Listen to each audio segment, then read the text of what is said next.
खुलुमबाय दैमारि बड' निउसनिफ्राय गोजोन फुंबिलिनि बयनिसिमबो गाहाम हामग्लायनायखौ जासिहरनायजों लोगोसे दिनै गोदान भिडिअ लानानै फैलायबाय।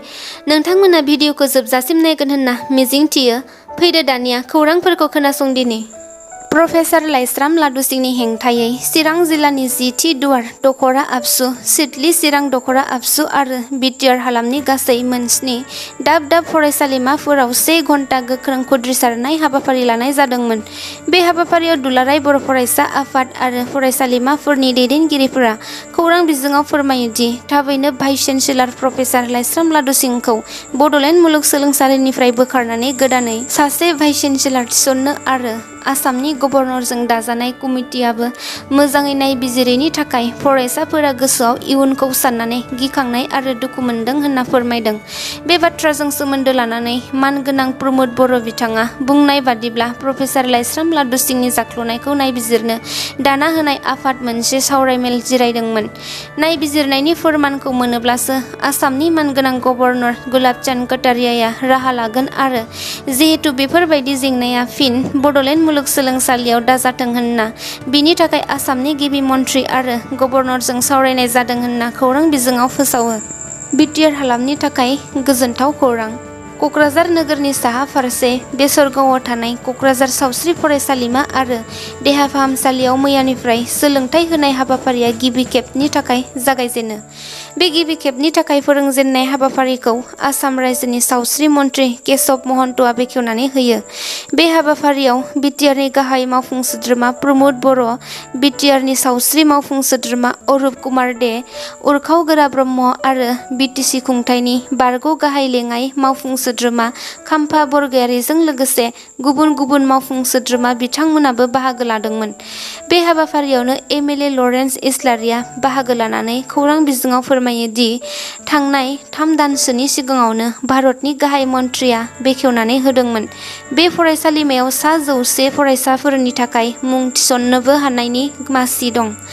साननैसोनि सिगां मुं थिसननायनि मुंफारिया जागायदोंमोन आरो दिनैसिम सा 89 फरायसाफोरा गिबि बेट्सनि थाखाय मुंफारि थिसनजाबाय होनना खौरां बिजोङाव फोरमायदों। लोगोसे मैयानो फरायसाफोरनि समायखिरा लानाय हाबाफारियाबो मोजाङै जानानै थाङो। दुलाराय बर' फरायसा आफादनि बारग' दैदेनगिरि कास्टुम बसुमतारिनि सायाव इएम राकेश ब्रह्मनि फिनजाथाइ। कास्टुम बसुमतारिया आबसुजों जोगारजानाय सासे सुबुंसो। कास्टुम बसुमतारिया बिटिआरनि सुबुं नङा, बियो बिटिआरनि बायजोनि सुबुंसो। कास्टुम बसुमतारिया बेदर गेसाव जानो मोजां मोनग्रा सुबुंसो। बे बाथ्राखौ बुंदों बिटिसिनि इएम राकेश ब्रह्मआ। आरोबाव बिथाङा बुङो दि साननैसो सिगाङावसो कास्टुम बसुमतारिया एजिपि दोलोखौ नागारनानै बिपिएफ दोलोआव हाबनायनि उनावनो इउपिपिएल दोलो आरो प्रमद बर'नि बेरेखा खोथा बुंनाया कास्टुम बसुमतारिनि गोदाव सोराव बुंनाय रावसो। कास्टुम बसुमतारिया बिपिएफ दोलोआव बेदर गेसाव जानो थाखायसो हाबदों आरो जाय दोलोआव कास्टुम बसुमतारिया थागोन बे दोलोआनो जोबस्रांलांगोन होनना इएम राकेश ब्रह्मआ खौरां बिजोङाव फोरमायो। बे समाव राशन कार्डखौ लानानै रायजो सोरखारनि मोनसे गोदान एसअपि फोसावनाय जादों। मैयानिफ्राय आसाम सोरखारा राशन कार्डनि सायाव मोनसे गोख्रों आयेन दानानै होबाय होनना खौरां बिजोङाव फोसावो। बे आयेनानो जादों सेथियाव मोनफ्रोमबो दाननि 1 खालारनिफ्राय 9 खालारनि गेजेराव एफआइसि एबा फुड कर्परेसन अफ इन्डियानिफ्राय रेशन गलादारफोरा माइरंखौ लांफैथारनांगोन। नैथियाव रेशन गलादारा एफआइसिनिफ्राय माइरं बोखांनाय हप्तायावनो माइरंफोरखौ रायजो राजाफोरनो राननानै होनो नांगोन। थामथियाव मोनफ्रोमबो दानावनो 10 निफ्राय 16 खालारनि गेजेरावनो माइरंफोरखौ राननानै फोजोबथारनो नांगोन आरो बे सप्ताखौ सोरखारि महरै राशन राननाय सान महरै सानना लानाय जागोन।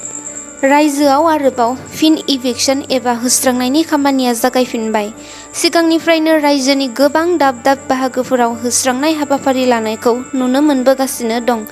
थिग बेबायदिनो गुवाहाटी सोहोरनि साखाथियाव थानाय सिलसाकुआव आयेननि बेरेखायै सोरखारि हायाव थानाय सुबुंफोरखौ होस्रांनाय हाबाफारिखौ मैया लानाय जादोंमोन। आयेननि बेरेखायै 150 बिगासो हायाव थानाय सुबुंफोरखौ होस्रांनो थाखाय पुलिस बिफान आरो ओनसोलनि खुंथाया गोख्रैयै राहा लानायखौ नुनो मोन्दों। गुबुन फारसेथिं बिनिनो बेरेखा खालामदों न' सिफायजानाय रायजो राजाफोरा। नाथाय बे रायजोफोरनि सोमावसारनायखौ पुलिस मावफारिफोरा गोख्रोङै होबथानायखौ नुनो मोन्दों। आथिखालाव रां जाख्ल'नायनि बिथिङाव गोबां खौरां मोननो हायो, जायफोरखौ पुलिस बिफाना गोख्रों संदाननानै हमनायखौ खोनानो मोनो। नाथाय बे खेबाव बिनि उल्थासो जादों।